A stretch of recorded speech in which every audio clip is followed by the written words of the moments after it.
We are at the battery of Longueuil-sur-Mer. There's 4 of these big artillery bunkers the Germans built. The English Channel is out there. The beaches are over there under those trees. This one you can see got hit pretty hard by either bomber airplanes or our naval ships out in the channel. Hit this one pretty good. Here's part of the gun still. Yeah, we messed this one up pretty good. Looks like it took a direct hit.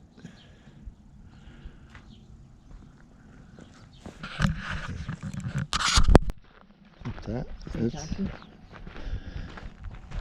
Well, we're coming up to the second one. This one still has a gun in place. Oh, we got some campers. Nice.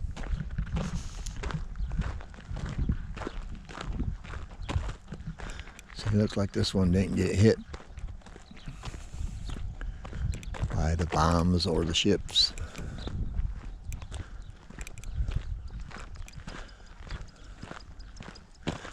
And that gun's been there over 76 years.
Where they would stored ammunition and stuff. And the back entrance. Yeah, this one didn't get hit. Oh, I don't know what that is.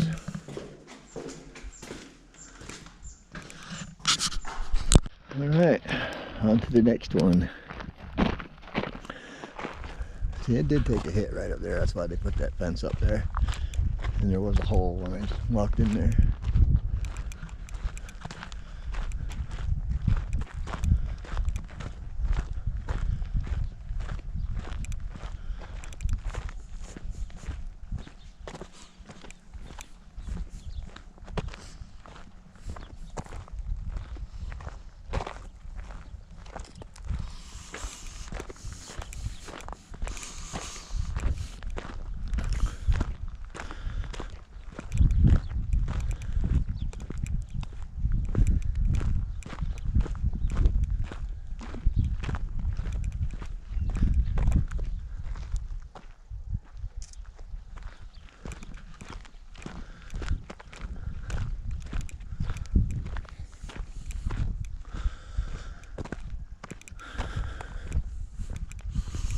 This one's in pretty good shape too still.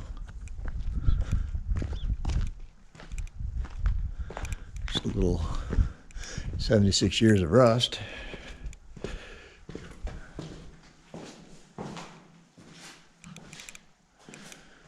Yeah, looks like it got hit right here. Oh yeah.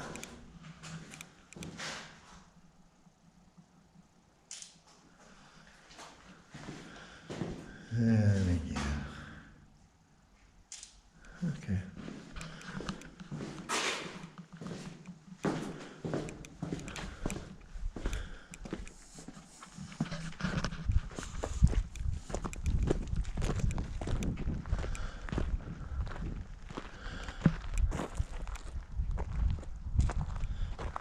All right, let's walk down that path to the observation bunker by the beach.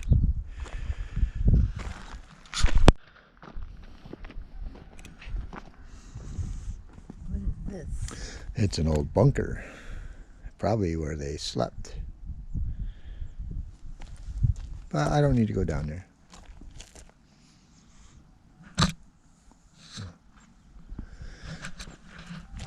Basically, wherever this farmer didn't do his crops, there's something sticking out of the ground. Munitions. Munitions. Oh, ammunition. Okay. Yep. So they stored ammunition there.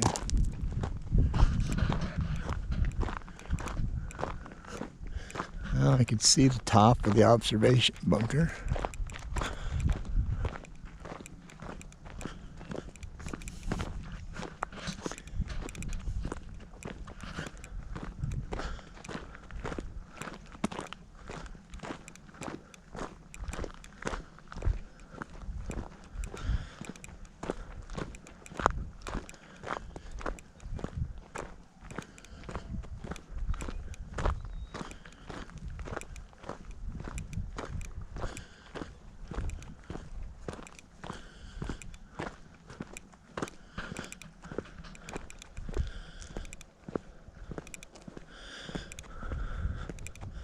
I don't know what that says,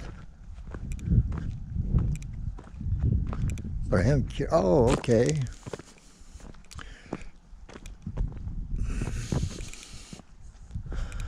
All right. And that thing in the middle tells me this was a mortar nest. So they fired mortars from here onto the beaches. That would have been the way out. It probably had a top on this at one time, with just a smaller hole.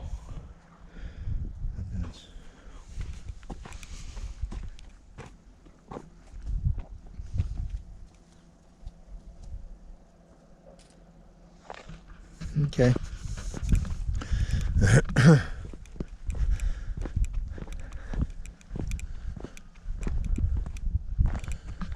Oh, and here you see all four of the artillery bunkers. Get a picture of all four. There we go.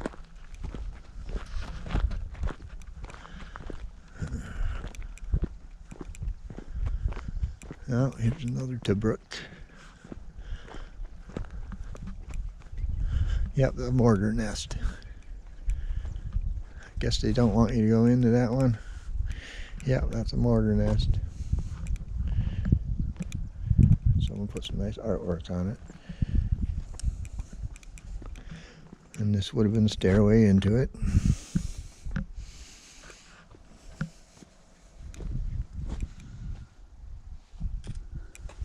Okay.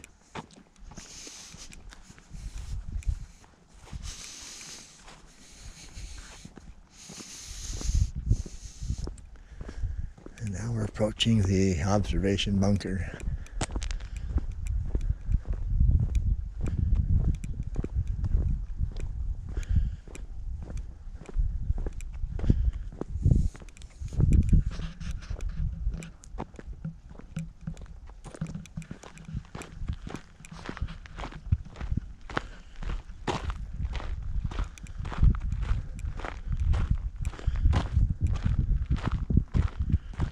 There's the English Channel. People in this bunker, when the ships came, would have seen thousands of ships coming at them.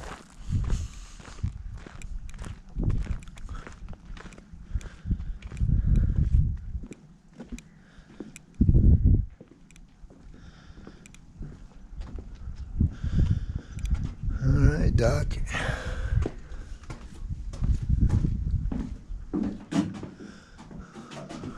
Okay.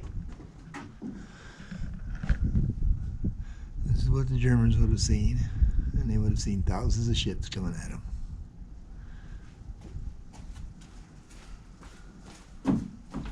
Nice. I hope them old steel posts hold for a long time. They get pretty rusty.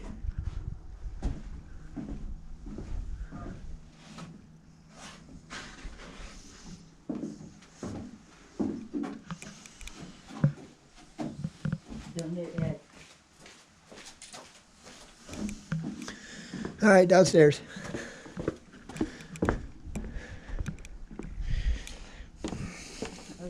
This bunker, by the way, was in the movie The Longest Day. They filmed the Germans when they first saw the ships and reported them, although that did not take place here. I mean, eventually they would have saw them, but where they saw them first was about 30 miles west of here on Utah Beach. This is where they first saw the ships. What the hell? Ladder. Some kind of funny ladder. It's closed off. Mm-hmm.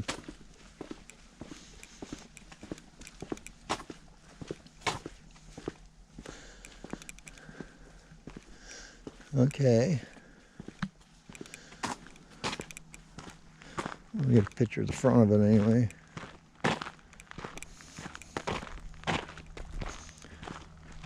It says stay out or you'll fall off the cliff.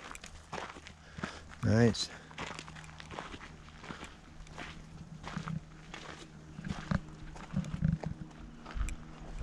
That's Indy's channel. Out here, here's the bunker. All right.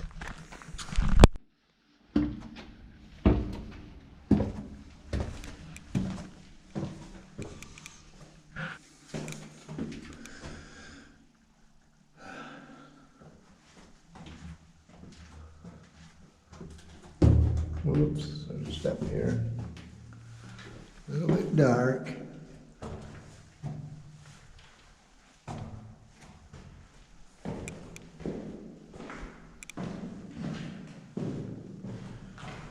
This is the lower level of the bunker. Just has another area to look out. Of course, I'm sure all that brush was not there. Okay. On our way back to the car, we saw this site. You can see parts of the Mulberry Harbor again. In front of those would have been, that's how far our hotel was last night. So we're not too far from where our hotel was. But it looks like a pretty cool shot from there. Okay.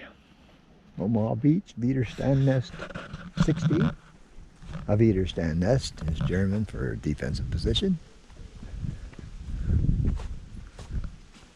This is where the Germans fired down onto the troops onto the beach with mortars and machine guns and some artillery.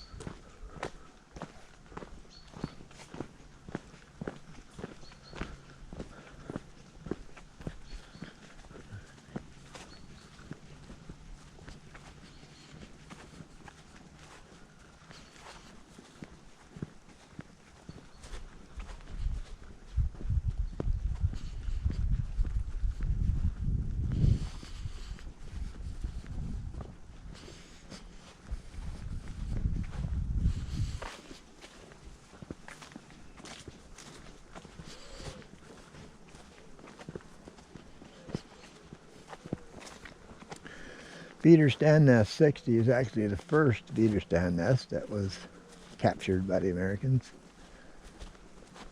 And of course, to keep them from firing down on beaches, they had to take them all, and they run all up along the coast.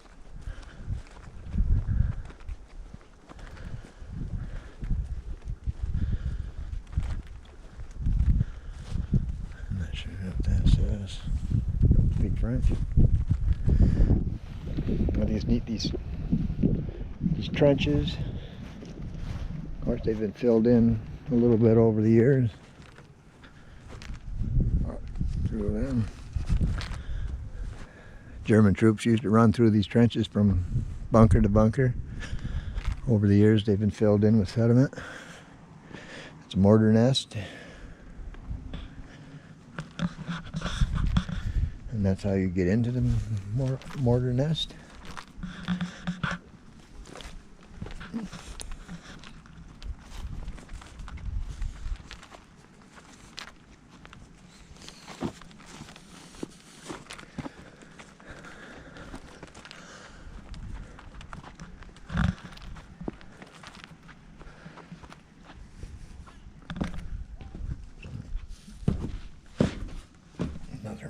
nest. I would have put the ammo in there.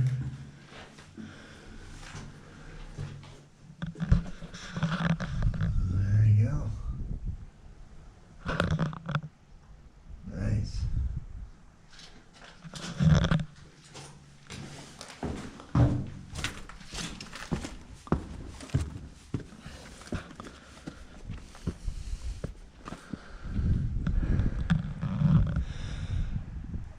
And that's Omaha Beach. This is where initial estimates had Americans losing 10,000 troops, or excuse me, 2,000 troops here. Later estimates said that it was probably closer to 4,000 that died on this beach that you see right here. Because of places like this that had mortars and machine guns firing down on the beach when the Americans came ashore. The opening scene from Save It Private Ryan, this is where it's at right here. So, more trenches. I'm going to pause it while I take a few pictures. Alright, our troops that didn't die on the beach, they would eventually made it up and run through this low area and come up the hill. It's called the draw. They would come up this hill and they would come around and they would take the Germans from behind.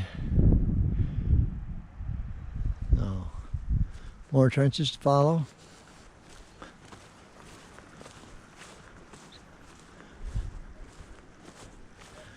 And 76 years ago, these trenches would have been pretty much over your head.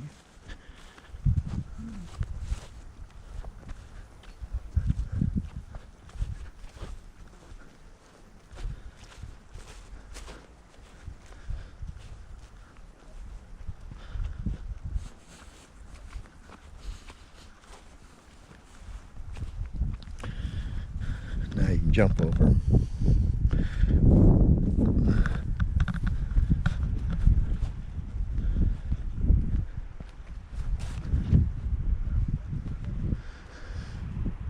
Well, whatever that is, looks like it got filled in.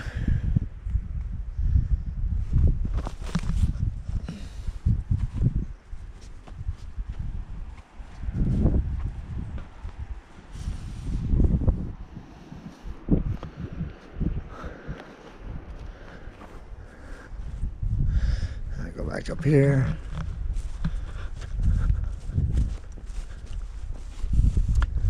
Keep following the trenches.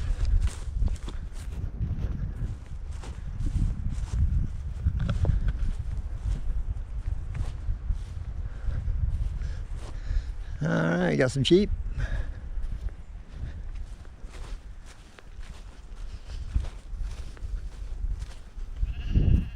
Nah.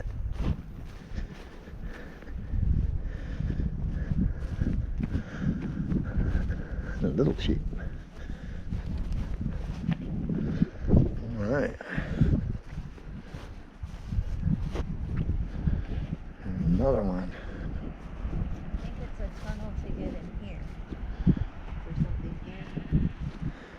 There's something down there. I want to go look down there just for fun.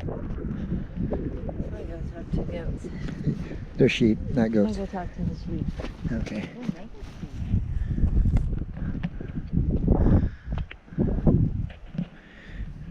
Gotta be careful getting in and out of here. Well, I want to see what's in there. The steps have gone away. Oh, cool.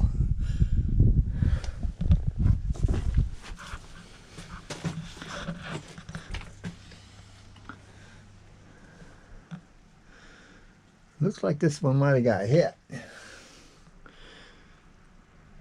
Blew out the side. Okay. Bag up.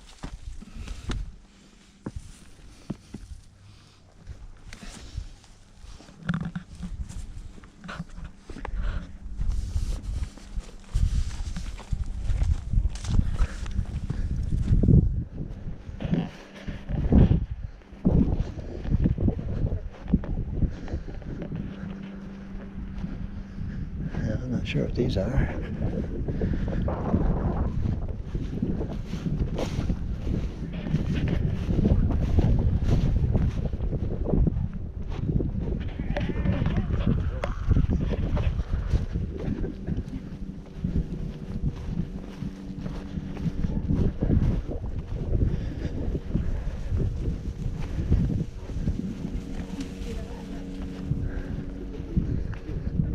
They don't like me.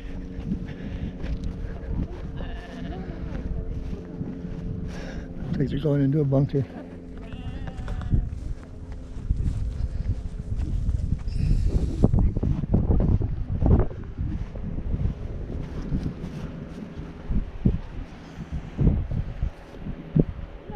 Well, I guess that's about it.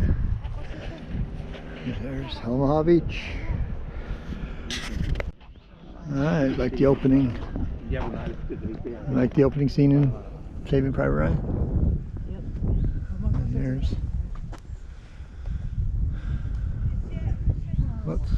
the cross. It's between 9 and 10,000 crosses and Stars of David. I think we should go up this way.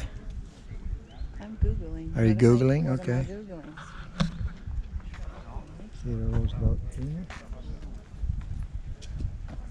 Gravesite.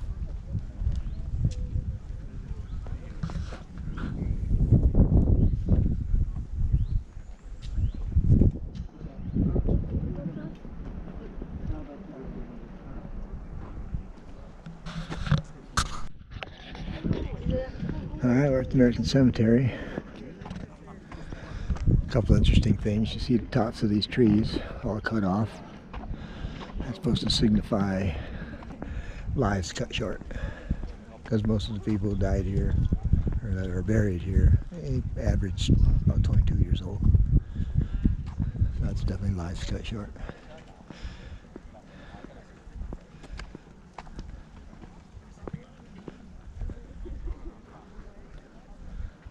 Between 9 and 10,000.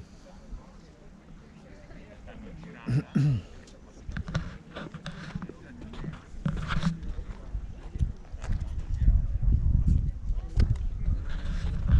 the hell did she go?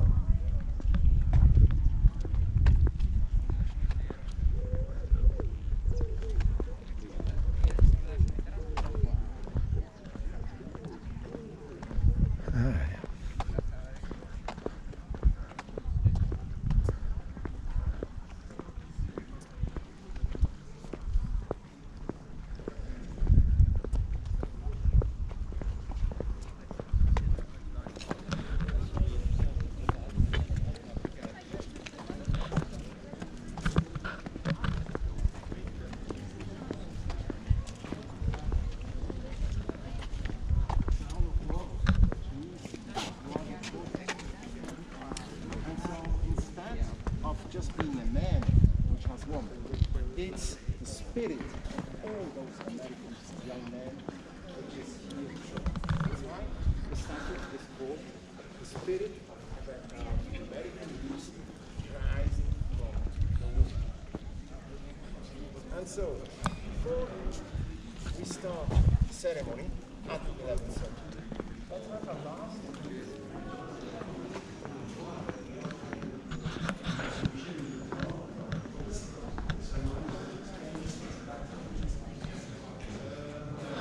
Battle maps.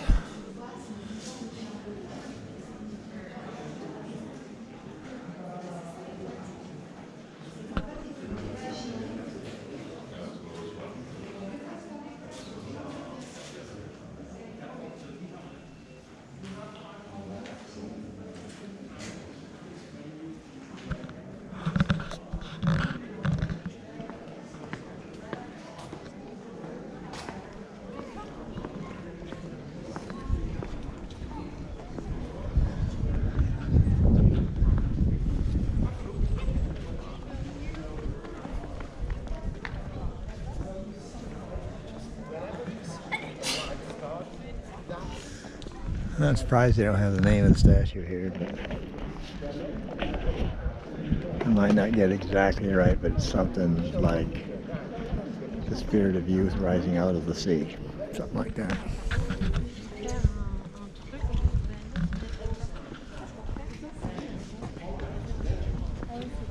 The Germans have another V1 and V2 rockets station.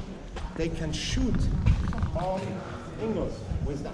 That's why, for the British, the most important is to stop the bombing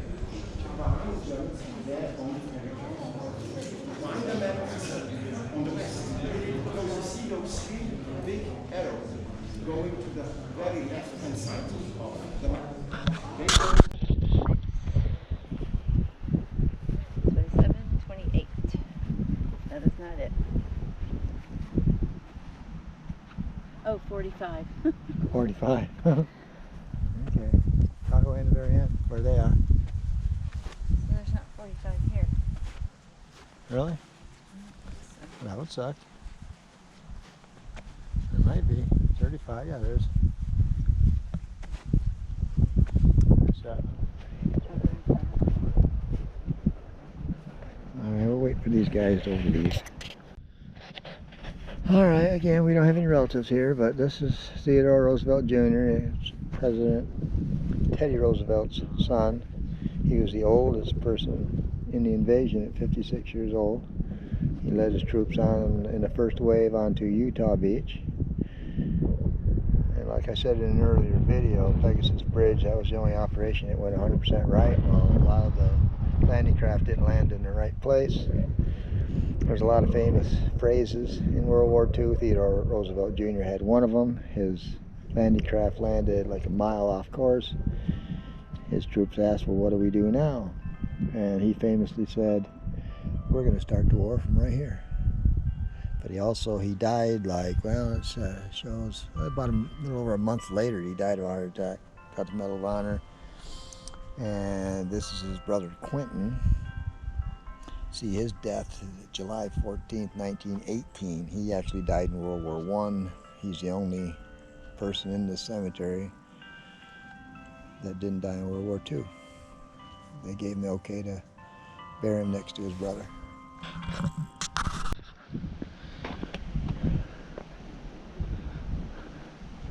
A lot of crosses. The thing is, you get to hear, which I showed from way behind me. Looks like that's it.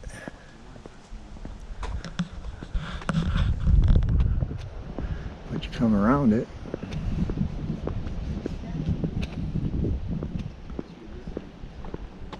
and there's so many more.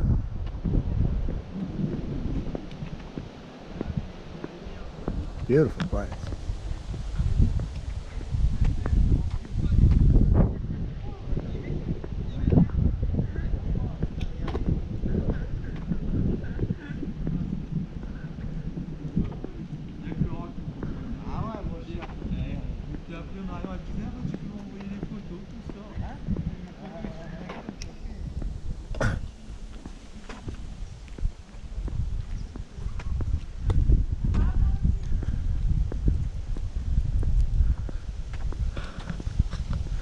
I don't know if I want to look at those statues. It's too damn far away.